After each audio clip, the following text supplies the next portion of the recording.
जब भी किसी व्यक्ति को हार्ट अटैक होता है तो डॉक्टर के पास जाते हैं, ईसीजी कराते हैं, काफ़ी सारे टेस्ट कराते हैं, कोरोनरी एंजियोग्राफी कराते हैं, काफ़ी सारे ऐसे टेस्ट होते हैं जो महंगे होते हैं। लेकिन उसके बावजूद हमें ये पता नहीं लगता है कि हार्ट अटैक से हम कैसे बचें।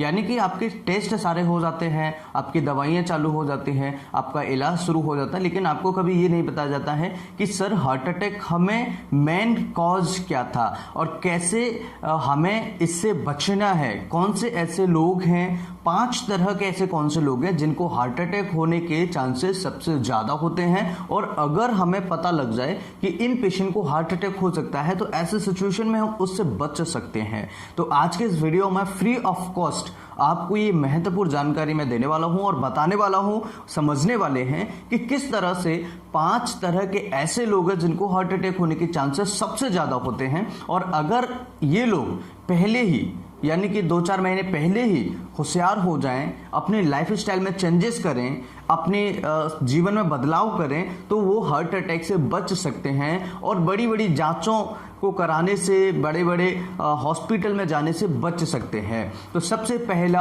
और सबसे कॉमन जो एक ऐसा व्यक्ति होता है जिसे हार्ट अटैक होने के चांसेस होते हैं, अगर उसे फैमिली में किसी को पहले हार्ट अटैक हुआ हो, यानी कि फैमिली हिस्ट्री। अगर किसी पेशेंट को हार्ट अटैक हुआ है या उस मरीज को होने वाला है तो याद रखना होगा कि किसी भी एक फैमिली में किसी भी व्यक्ति को, दादाजी को, दादी जी को, पापा जी को, मम्मी जी को अगर हार्ट अटैक हुआ है तो उस फैमिली में किसी न किसी को हार्ट अटैक होने के चांसेस बढ़ जाते हैं। इस बात को आप याद रखें। अगर फैमिली हिस्ट्री किसी की है हार्ट अटैक होने की तो उस मरीज को रिपीट हार्ट अटैक होने के चांसेस बढ़ जाते हैं। तो फैमिली हिस्ट्री बहुत ज़्यादा मैटर करती है, क्योंकि क्या होता है कि जो कुछ ऐसी प्रॉब्लम्स होती हैं जो जेनेटिकली चलती है, कुछ ऐसी प्रॉब्लम होती हैं जो लंबे समय से अगर फैमिली मेम्बर्स को हैं तो वो धीरे धीरे हमारी बच्चों में भी जाती हैं, बच्चों को भी होने के चांसेस बढ़ जाते हैं। जैसे आपने देखा होगा कि गाउट होता है, अर्थराइटिस होता है, रूमेटॉइड अर्थराइटिस होता है। अगर किसी को फैमिली हिस्ट्री है तो ऐसी सिचुएशन में उनके बच्चों को भी होने के चांसेस बढ़ जाते हैं। तो कुछ ऐसी बीमारियां होती हैं जो बच्चों के साथ में उनके बच्चों में भी जा सकती हैं। तो आपको याद रखना होगा फैमिली हिस्ट्री बहुत ही ज़्यादा मैटर करती है। कैसे बचना है आगे इस वीडियो में हम चर्चा करने वाले हैं। दूसरा होता है कि जिन मरीजों का VLDL यानी कि वेरी लो डेंसिटी लाइपोप्रोटीन्स अगर उस मरीज का बढ़ा हुआ है तो उस मरीज को हार्ट अटैक होने के चांसेस सबसे ज़्यादा है।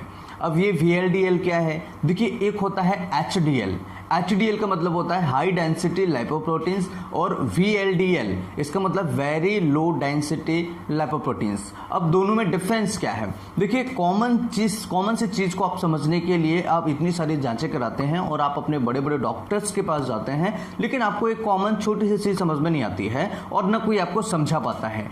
देखिए क्या होता है, HDL का मतलब होता है हाई डेंसिटी लाइपोप्रोटीन। इसका मतलब ये है कि आपकी जो लाइपोप्रोटीन्स है वो आर्टरीज में या हार्ट के हिस्से में कहीं भी वो इकट्ठा नहीं होगी, वो सर्कुलेट करती रहेगी, वो जमेगी नहीं, वो एक जगह पर स्टोर नहीं होगी।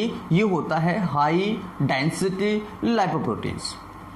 अब अगर किसी का मान के चलिए हाई डेंसिटी लाइपोप्रोटीन्स बढ़ा हुआ है तो घबराने की बात नहीं है, लेकिन कम है तो दिक्कत हो सकती है। इसी तरीके से VLDL यानी कि वेरी लो डेंसिटी लाइपोप्रोटीन्स, इसका मतलब क्या होता है? इसका मतलब ये होता है कि इसकी जो डेंसिटी है बहुत कम है। तो ये जो प्रोटीन्स होती है, लाइपोप्रोटीन्स होती है, ये हमारी हार्ट की आर्टरीज में, हार्ट के हिस्सों में जमेगी तो क्लॉट बनेगा और क्लॉट बनेगा तो हार्ट अटैक होने के चांसेस मरीज को बढ़ जाएंगे। तो आपको याद रखना है VLDL very low density lipoproteins को नहीं बढ़ने देना है। अगर ये बढ़ेगा तो आपको प्रॉब्लम्स क्रिएट होगी। अब इसे हम कैसे रोक सकते हैं, इसे भी आगे हम चर्चा करने वाले हैं, क्योंकि बहुत ही महत्वपूर्ण, बहुत ही इंपॉर्टेंट ये पॉइंट आप सभी को मैं बताने वाला हूं। इसके अलावा तीसरा पेशेंट ऐसा होता है जिसकी उम्र जो है 40 साल से 50 साल से ज़्यादा है।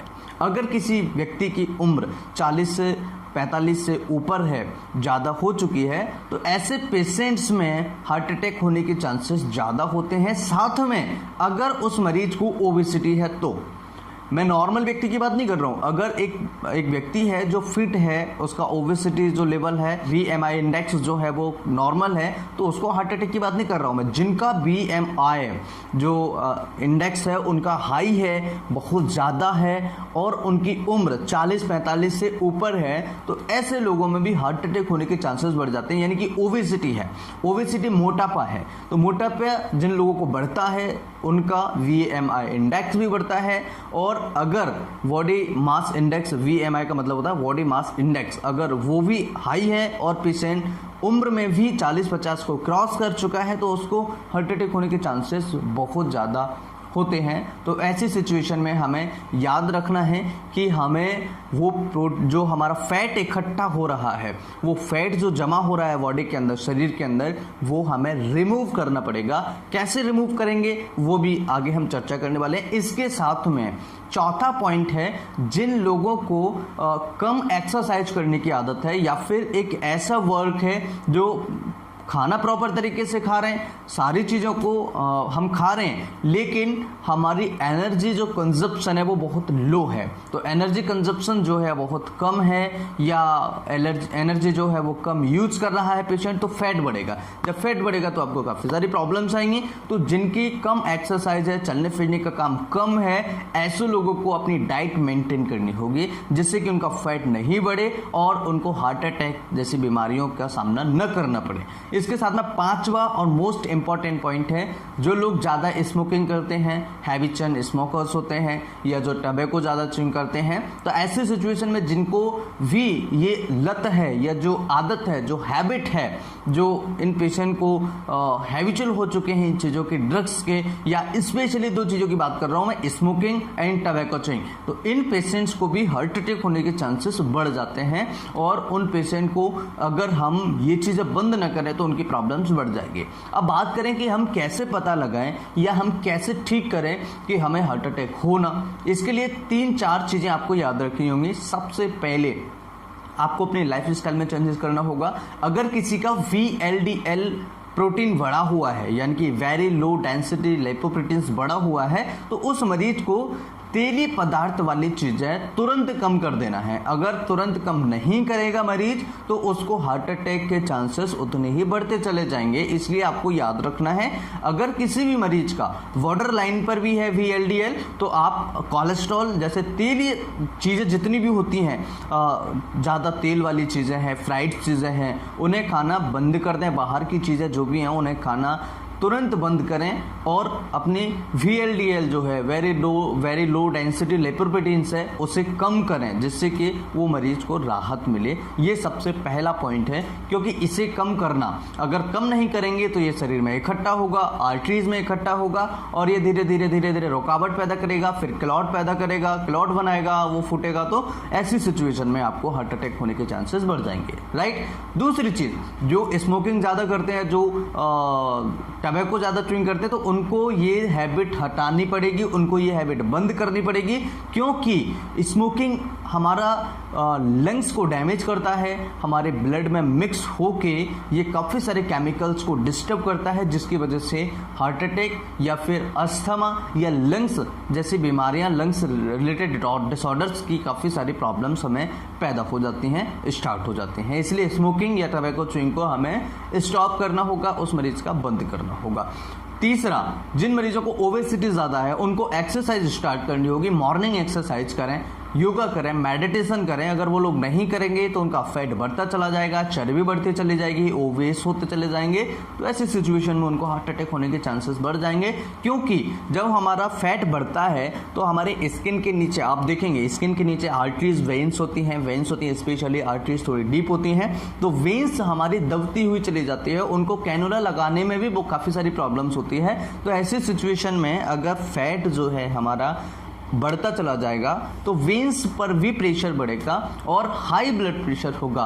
जिनको हाई ब्लड प्रेशर होता है उनको भी हार्ट अटैक होने के चांसेस बहुत ज़्यादा होते हैं। तो ऐसे सिचुएशन में हमें याद रखना होगा, ओबेसिटी जो है उसे कम करना है, जिससे हाई ब्लड प्रेशर कम हो, और जिनका हाई ब्लड प्रेशर ऑलरेडी रहता है उसको भी हाई ब्लड प्रेशर कम करने की दवाइयाँ या मेडिटेशन, एक्सरसाइज और योगा करना चाहिए, जिससे कि उस मरीज को हार्ट अटैक के चांसेस कम हो सकें। इसके अलावा जो पेशेंट्स जिनको बहुत ज़्यादा बाहर चीज़ें खाने की आदत है, ड्राई फ्रूट्स ज़्यादा लेते हैं या बहुत ज़्यादा तेलीय चीज़ें लेते हैं, बहुत ज़्यादा ड्राई फ्रूट्स का भी सेवन करते हैं, तो उन पेशेंट को ध्यान रखना होगा, क्योंकि ड्राई फ्रूट्स में भी बहुत ज़्यादा ऑयल होता है। ऑयल निकाला जाता है, आपने देखा होगा मूंगफली के दाने से ऑयल निकाला जाता है, एलमंड्स ऑयल निकाला जाता है। तो ये सारी चीज़ों को भी एक लिमिट्स में आप खाएं। हेल्दी डाइट्स लें। हेल्दी डाइट्स यानी कि जो लोग बहुत ज़्यादा एनर्जी लॉस नहीं कर रहे हैं, एनर्जी इकट्ठी स्टोर होती चली जा रही है, मोटापा बढ़ता चला जा रहा है, तो उनको डाइट में लिमिटेशंस रखनी होगी।